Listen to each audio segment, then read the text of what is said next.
Well, welcome. This session is basically what I told you about the other day. It's a presentation of what Prometheus Foundation does and how we can help you advance objectivism locally besides what you're already doing.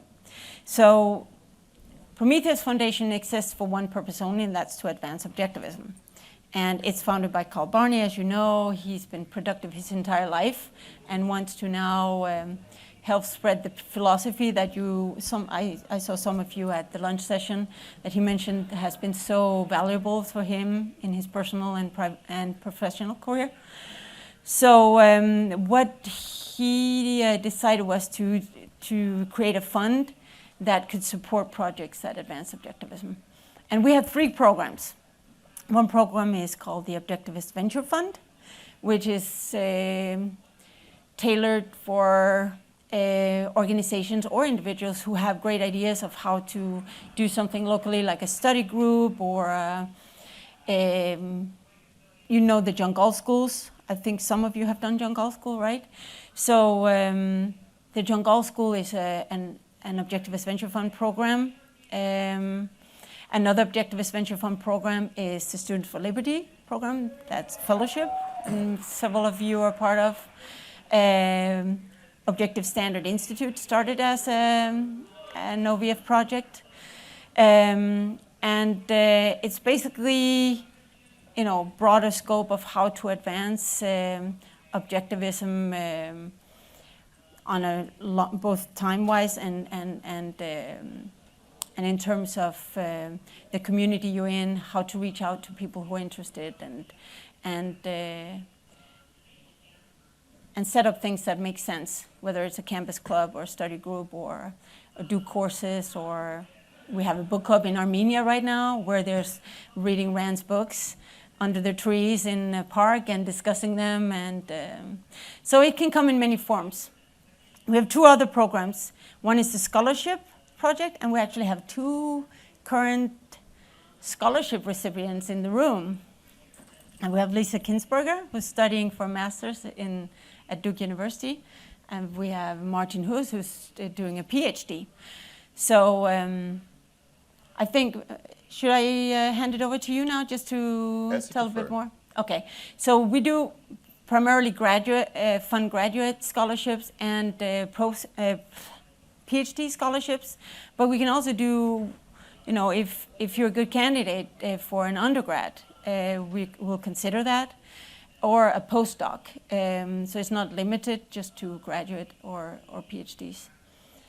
The 3rd program is a productiveness grant.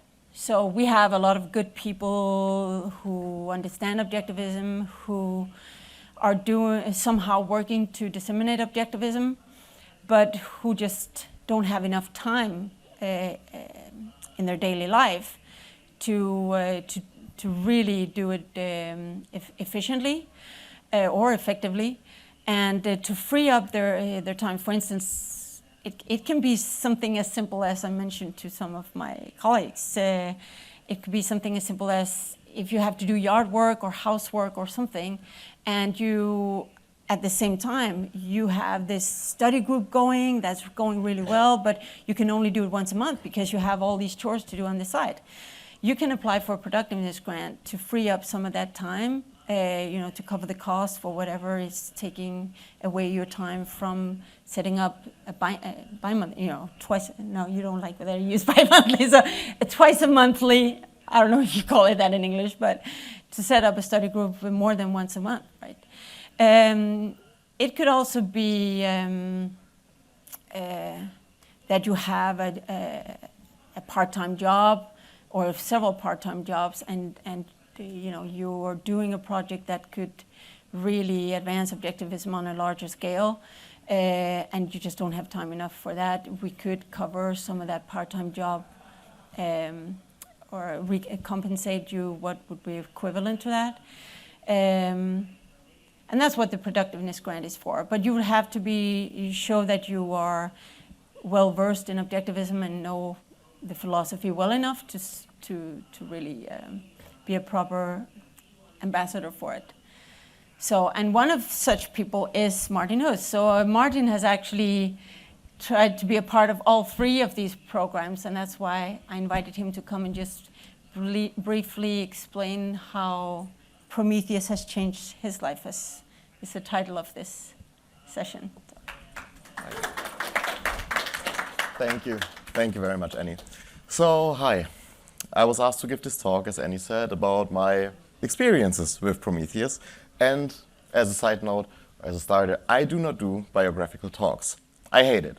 So it's a bit surprising that I'm standing here, I think. So don't get me wrong, I think biographical talks are great for some people. For instance, I know that some of you have seen Lee Schoolin's talk this morning, and Lee is a communist survivor. She escaped communism, and she tells her story of triumph, but also of struggle. And in such a case, such a talk, biographical, is the perfect medium. But again, as those of you who read The Fountainhead now know, form follows function, so it depends on what you want to present. And if I look around the room, I think 80% of you have been to my lectures. And you know what I usually do is, I look at some theoretical point which has not been made, I try to explain it, I bring it down to earth through examples.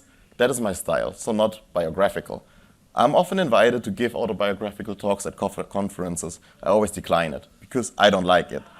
So it's strange that I'm standing here now giving a kind of biographical talk, and probably that's a once-in-a-lifetime opportunity to see me do that. So why am I here? Annie Vinther-Sanz walked up to me 48 hours ago and she said, would you like to give that brief talk 10 minutes? And I immediately said yes. So why did I do that? Because Prometheus Foundation really changed my life a lot, and I wanted to talk with you about that, so I'm very thankful for that opportunity. So where I'm starting, I would like to briefly talk about 2019. Because in 2019, I earned my first master's in Anglophone literature, Latin, and ancient Greek. And I was awarded that master's on March 31st. And the day after, April 1st, the first thing I did in the morning is I went to university, I registered my PhD. And at noon, I started working on it. That was not so easy, and I know that some of you, Lisa for instance, are in a master's program and might, I think, also pursue a PhD. And as you know, academia is very, very left-leaning. So if you are promoting capitalism, if you're promoting freedom, or Ayn Rand, Ludwig von Mises, it is very hard in academia to find people who support you, intellectually at least.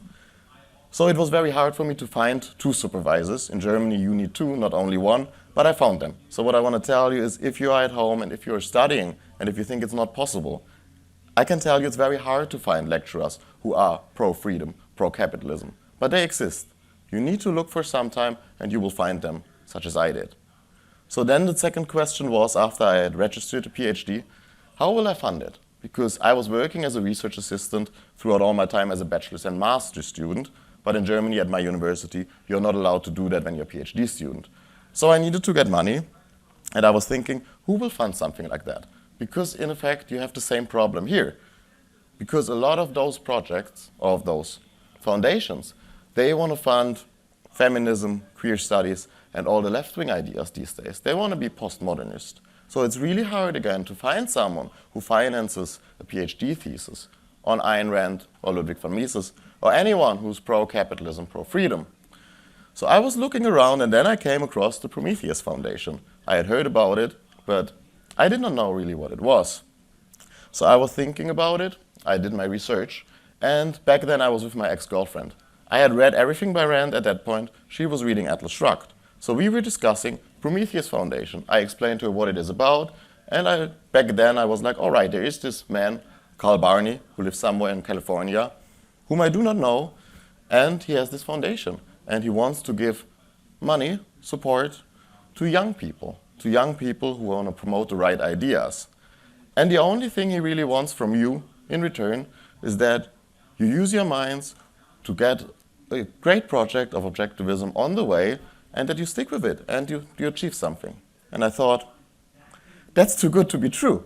That's what I always wanted to do, to promote objectivism, and there appears to be a man out there who would finance that. And I thought, this can't be it. There must be a catch. So my ex-girlfriend and I were discussing every evening about what that catch might be. We couldn't find one, so it was problematic. My girlfriend then was at home, I was at university, she was reading Atlas Shrugged, and she came across one of those passages which you have several times in Atlas Shrugged, in which Rand says, if you have an ideal, but it cannot exist here on Earth, it's not an ideal. it's a nothing. So Rand goes against that Platonic theory that the good can reside in some other dimension, but it cannot be here on Earth. So she challenges that. So I'm coming home to my girlfriend, and she said, and I'm again telling her, should I apply to the Prometheus Foundation, yes or no? And she looks at me and she says, Martin, you're making a mistake. I'm like, what's the mistake I'm making? And she says, you're going to university, you are fighting all the left-wing professors, you are speaking out for the businessmen in practice, you are saying they are moral people, and they should be celebrated. And I'm like, yeah, that's what I'm doing, you're right. And then she looks at me and says, well, now there is someone there who is that ideal man you're looking for, and you are skeptical. You think it might not be true. You're not even trying it. You think it cannot exist in reality.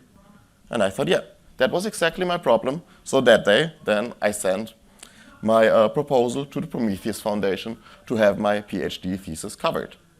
And then a few weeks later, I got a message from this wonderful woman, Vinther-Sanz, who reached out to me, and we had an interview. So we discussed objectivism, we discussed my proposal, and it was funded. So that is the scholarship program, which might be good for young people who are still studying, as Annie said, who want to have a good education, get a good master's, and or want to pursue a PhD and need the funding for that. So while I was then writing my PhD, I went to Prague to get a second master's at Sefro University, Sefro Institute, which I think some people here know, in Prague, private, right-wing, right-leaning university. So I went there to get a second master's in philosophy, politics, and econ while I was working on my PhD thesis. And it's another program which is funded by Prometheus, so I would not have been there without their help here too. So why I'm mentioning that? Because every year they have 4 scholarships at Sefro to pursue that PPE program. And if you're interested in that, you can also apply to that. Reach out to Esther Nova. She's a close friend of mine. She's in charge of that project. So that is what I did. And recently then, I applied for a productiveness grant, which I have been given, because as you know, maybe probably, I'm in charge of the New Frontiers of Objectivism campaign. I am also doing the fellowship, at least part of it, the objectivist part, but I'm in charge of the New Frontiers campaign fully. And I think it's fair to say that I went a bit further with that campaign than it was originally planned. So the Prometheus Foundation was very nice with me and has given me now this productiveness grant. So I can further pursue my projects with my students in my free time, where we're exploring objectivism. We're trying to get it to the new level. One of my top students, Oge, for instance, she is teaching wonderful classes already in Africa, both in English and in French. We have together developed a class on ethics. She has done a reading group on Anthem, and this month she is doing her first one on Rand's political philosophy. Again, both in English and in French, which is, I think, a great step here. So those are all projects which I think I want to contribute to more, and I hope that you got some inspiration how you could work with Prometheus, and I'm sure there's more to say, maybe Annie will say something. But I would like to say, to finish, that I'm incredibly grateful to Prometheus Foundation for everything that they have been doing for me, and I really enjoyed this partnership. And maybe one more thing, if you have 1 more minute. That's what I really wanted to say is, some of you were at the talk with Carl Barney on Thursday, and he told us a story. He said Wolf van Leer from SFL came to Carl Barney's house, and Carl Barney said, why are you here, Wolf? For the money or for the ideas? Wolf said, for both. And in a way with Prometheus Foundation, it is very similar. Because yes, there is the money, but also you have the Prometheus network. And I think that is something I would like to briefly focus on. Because if you're in the Prometheus network, you meet a lot of great people, you make a lot of contacts. For instance, I got to know Carrie Ann, who's now my sidekick, and we are having conversations in Atlantis, a study group together, which is great, and we are working together on other projects. On the other hand, Isidora Koller, for instance, whom I got to know through the Prometheus network. She is the head of Ayn Rand Center Europe, and she organizes the John Gold schools, which Annie already mentioned, so I will teach there. Recently, I met with Irakli, who is in charge of Ayn Rand Center Georgia, and whom I know some of you know. And we just met for lunch, and he gave me a lot of practical advice on how to build such a center. And I have some projects in the pipeline which I might need that advice for, and he was very helpful with me. So what I'm saying is, if you're in there, you have a lot of contacts. There are a lot of good people out there whom you're going to meet, and that is a great spiritual value, and I'm also very thankful to Prometheus for that. That would be it from my side. Thanks.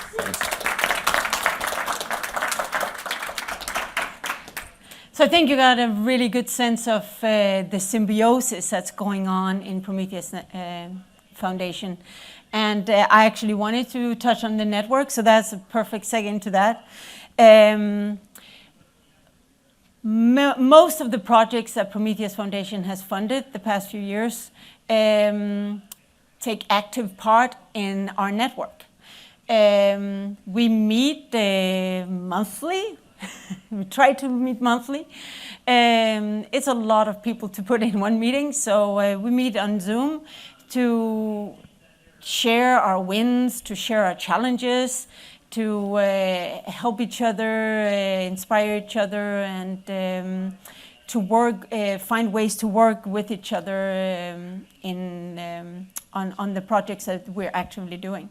So, for instance, like Martin said, we have the John Galt schools. They're now expanding into Latin America. They're expanding into Asia and Africa. And the only reason why that's possible is because we have fellows now from the Prometheus Fellowship who are connected in this network, who can provide a platform for the John Galt schools to expand into that area. If we didn't have that network, we would have to start from the ground, like Ayn Rand Center Europe actually did back in 2015 when it was first started, where we were starting from scratch. We had Isidora, along with someone called Maya, who ran the project at the time. She had to reach out to she used the Prometheus, this SFL network a little bit, but she reached out to people who were interested in Liberty on her campus. But now we actually have a huge advantage of having all you guys in our network who are already very connected. I know I've seen your scholarship or your applications for the fellowship, so I know that you were doing so many projects on the side. And this is where Prometheus Foundation can come in and help you, not just with our network, to whom you can bounce off your ideas and get inspiration for what would work in your local community, but also the second part, which is the financial part that Martin told me about. It's not too costly just to go out and spread the ideas, right? But if you want to buy books for a reading group, or if you want to rent a facility where you can have regular study groups, or if you want to establish a campus club, that costs money. And this is where Prometheus is open to collaborating with you on establishing local projects. And it can also be like a spin-off now. Georgie here from Georgia found a very interesting way of doing like a spin-off project of the John Galt School. He's been organizing the John Galt Schools for a while in Georgia. And every time they have a John Galt School program announced, they receive hundreds of applications, but they can only take 25 each time, because that's what Isidora and her team, now after doing it for 6 years, have found out that's the best size for class, because it's a classroom setting, it's eight weekends, and you need, there's assignments and things like that. So, but Georgie had to reject all these other students all the time, even if most of them were actually eligible to join the John Galt schools. So Georgie came to me while Craig and I was on tour in this spring, and he came up to me and said, I have an idea. What if we organize like a weekend event for all these rejected students, just to keep them interested in the network, keep them interested in the ideas, and give them some sort of hope that someday there will be a place for them in the John Galt School program, and possibly show them that there are other programs, the fellowship program or many other programs, like New Frontiers. So Georgie wrote a proposal, sent it in, and it's now funded, and they're going to do their conference at the end of October. Yeah. Oh, December, right. I'm mixing up. There's so much going on now. So that's a way to think about current projects that are going on and saying, oh, I could do that here, or if you like to do a John Galt School, or do a campus club. If you're in a beautiful area where you can sit under the trees and study Atlas Shrugged with a group of people who are interested in too. Why not? And we can provide you some funding to buy the books and to free up a bit of your time to organize such projects. So the red thread in all of this, as you probably heard and as you guessed, is objectivism. Right? There needs to be an element of Rand in all of this. And the reason for that is because Carl Barney, as he mentioned, he thinks that's the most, and we agree with him, that it's the most effective way of changing societies by empowering individuals to pursue flourishing lives. And I think that the synergy that our organization is showing, and that symbiosis that's making it all come together, proves that that is the way forward. The energy that I've experienced this week with all the fellows here is just so inspiring. And if we could take that out into our local communities, I think that that would be contagious in a good sense. So, does anyone have questions, or do you have ideas that you'd like to pitch or bounce off of me or Craig right now? Or yeah, I have a question. Yes. So, suppose that you are studying in a campus in the US and you want to set up your first event, and you know that in general these kind of ideas are not so very welcome from both sides and are quite anti-mainstream, you know. So, which kind of topics would you suggest to start with for like a conference or an event during the afternoon, or like a session? So on which topic of Ayn Rand topics would you concentrate to attract a lot of people and not seem like you are an extremist? That is not a bad word, but No, I yeah. get what. Okay, well, And the way. without, of course, water sharing the concepts. Yeah, that's a very good question, because I think we all encounter that. And if you had asked me at age 18 or 20, I would probably say, let's just go out there and throw it in their face and say, you're wrong. And I figured out, that's many years ago, so I figured out that that's not the best approach. The best approach is to actually try and find common ground with people and see what can everybody relate to. Everybody can relate to the ideas of freedom and flourishing, right?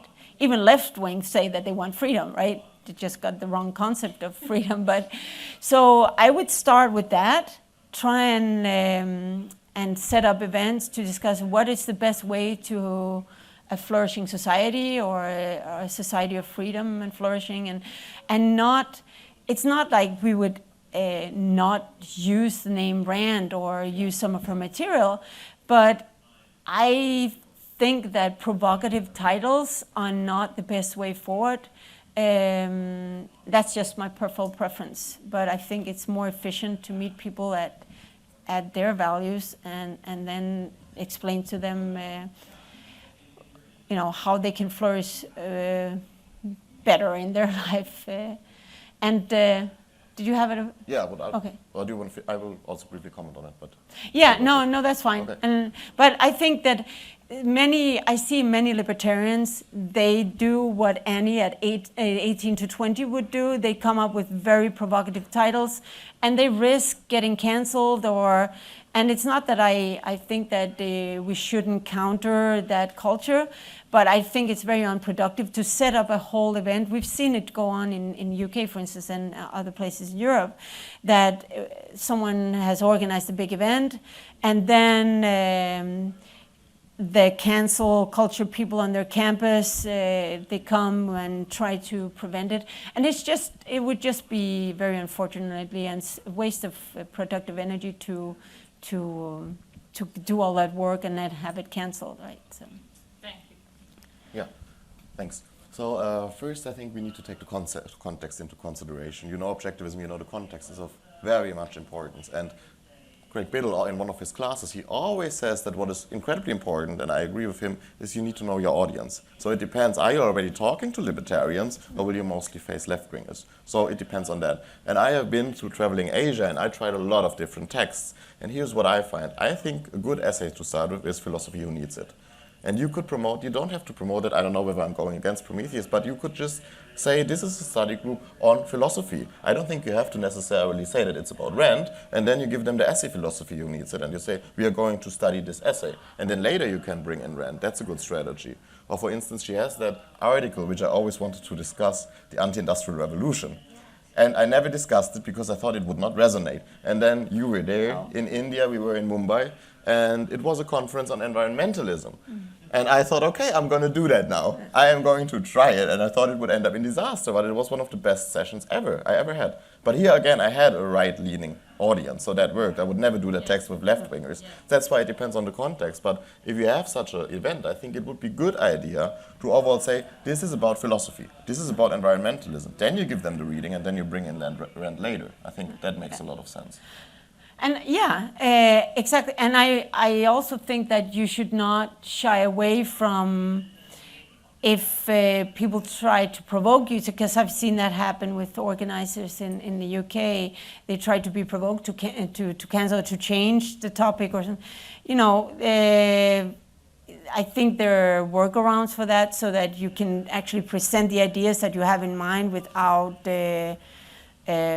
sparking problems. And but I think that if you keep it, like Martin says, to the idea level and the philosophy level, and to something that is relatable to people, then you're the ones who are really not interested in ideas. They might show up first time, but then they're not going to come again. And I don't know how bad the cancel culture is at Duke University, but okay. I mean, it's not worse than, it's okay. But okay. But one thing that we've seen also is that if you invite a certain speaker who has a reputation, that could be a problem. So if you first establish, like, don't invite someone to begin with, just do things, on your own to lay the groundwork, to say that, we're discussing ideas. That's what universities are for. We're here to figure things out, right? And then later you might be able to invite someone. But I would start out like that and just test the waters. Yes, that's it, yes. Yeah. And can I just chime in? Yeah, sure. Of course, this might not be very relevant to you, but I started an SFL group, the first SFL college campus group at a university in India, so might not be very relevant. But hear me out. One thing that we did is that we started with something that would not be very controversial, resonate with different crowds. Again, it's IIT is more like an MIT of sorts. That's so. I'm not sure if it's relevant for Duke as much, but we took in entrepreneurship, right? And we talked about Uberization. The whole thing was Uberization of the world, right? Everybody is interested. People are like, yeah, Uber, we love it, right? And people are coming in, and we do not talk about Rand on the poster or anything of that sort, despite the fact that Rand is not hated in India. By even, there's no group in India which is, organized. Actually, people have, those who have read her like her. But all aside, we just did that, and when they came in, then we basically talked about all the changes that have happened. Then from there we took into, Rand. That's one. Another thing that we did is that we picked a controversial topic, very controversial topic, because I am young. I'm sorry. Don't be sorry about that. So we took a very controversial topic, which was something which was in the news, and everybody wanted to talk about it. It was about abrogation of this particular article, which Kashmir basically became more integrated to India. All that said, we took the topic. We said we're doing an open house on this. Everybody can come. Everybody can speak. We would moderate it. So we were sort of basically, a lot of audience showed up. It was, full house. Actually, intelligence agencies showed up as well. Because they wanted to see, what's being talked about and all. No disruption. There was police as well, just so that there's no violence happening and all. And we ensured that the session is moderated very well. There was disruption. But actually everybody else stood up and said that, the guy who was disrupting, asked him to just sit down, because they knew that the moderators are being unbiased, and they're giving, and you can do that on things where you for that basically the strategy was that we would have a certain view, but we would have more people that we would have already talked to about that, hey, you guys need to be there and you guys need to talk about this, right? And you need to put your hand up and talk about this, and then let everybody come and talk. And because we believe, I genuinely believe that in the marketplace of ideas, eventually good ideas will win. Yeah, that's a very good last sentence there, because that's what we believe as well at Prometheus, that we want to present many different ideas and philosophies and philosophers, but we think that Rand will be the one that always comes out winning in discussion, because it's just so profound and well thought through. So, but let me just round up by saying that we have a pamphlet here just explaining briefly what our programs are about, but also how you can join our network. And I invite you to get in touch with us and to reach out to our network. If you have an idea for a program, on our website, you can see all the types of programs that we've funded already. They're divided by continents and countries, so you can easier find someone who might be in your area. But you can also just search for, if it's John Gall School you're interested in, or fellowship, or productiveness grant, go and take a look at it and give some thought when you're back home after all this settles in your minds, and see what can I do more in my community to advance objectivism, or in my university, and we're there for you guys, and we'd love to see these ideas spread even more all over the world. So so come to us and pitch your ideas, and I'm always available for that. And yeah, so take my card also if you don't have my contact information already, and shoot me an email or give me a call.